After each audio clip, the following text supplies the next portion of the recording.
The Liberal government will present its fall economic statement next week, and the NDP is calling for action on several key issues. And we know that things are bad across the country when it comes to affordability. People are having struggles with two things: groceries and housing. You'll recall the NDP is in a confidence and supply agreement with the minority government. Joining us this morning with a closer look at what he wants to see in next week's statement is NDP leader Jagmeet Singh. Welcome back to your morning. Thank you. All right, so let's start there. What specific policies are you looking for next week? Well, I mentioned it in that summary at the top. Lower prices for groceries. That's one of the key things we want to see, and some action on affordable housing. We've seen a lot. I've heard a lot of stories. I met with a gentleman who said, I've got a 2-bedroom apartment right now. I've got 2 kids, and all I want is for each of my girls to have their own bedroom. He's like, that's all I really need, and I can't afford that right now. I met another woman who told me that she has got a place on a fixed income that she can afford, but she looked around. If she loses the place she's in right now, there's nothing, and she literally thinks, even though she's got an okay pension, not the best, but she might end up homeless. So we need action on affordable homes and action to bring down the price of groceries. Okay, well, the Liberals have started some of that action. They just signed a housing deal in Calgary. This is one of many that they've done across the country. It's the latest in the Housing Accelerator Fund. Calgary, for example, they gave them $228 million to fast-track almost 7,000 houses over 3 years. The goal there is to build 35,000 over the decade. So we've seen them sign a few of these deals because we know that housing really falls to the municipalities, right? How do you think they could be better addressing housing then? What are you looking for? So what we've seen in a lot of the projects that have been announced, they announced a project in Edmonton, for example, about 411 homes.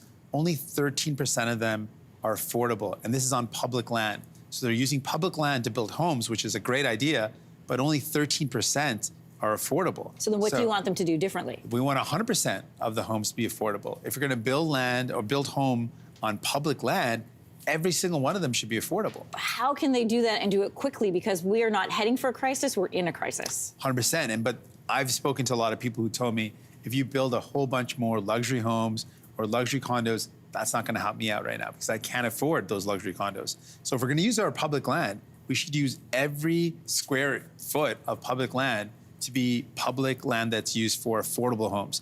And that affordability has to be a big factor. The people I spoke to tell me we need it to be affordable, something that we can actually manage to afford to buy or to rent. So then what needs to be in place in order to make that stipulation? Because developers are going to develop things that are going to give them profit. That's how that goes. Right, so it's the requirement of affordability. There could be funding to make that, to achieve that. There could be incentives to achieve that. But the definition for the land that's being developed, if you want to use public land, the requirement has to be we'll provide this public land, we'll provide incentives, but the outcome has to be that the project that's being built has to be affordable or we're not going to support it.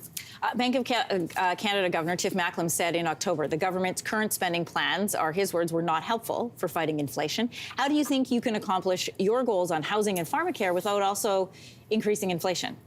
That's a really important question. One of the things we notice is that the inflation, right now, the inflation that we're experiencing, a major driver is actually the cost of housing. If you look at the breakdown, it's groceries is one big factor, and the other factor is the cost of housing. Building homes that people can afford is actually going to fight inflation. If we can bring down the cost for rent, the cost to own a home, that's one of the, right now, major drivers of inflation. So that type of investment is non-inflationary. It's actually going to bring down inflation.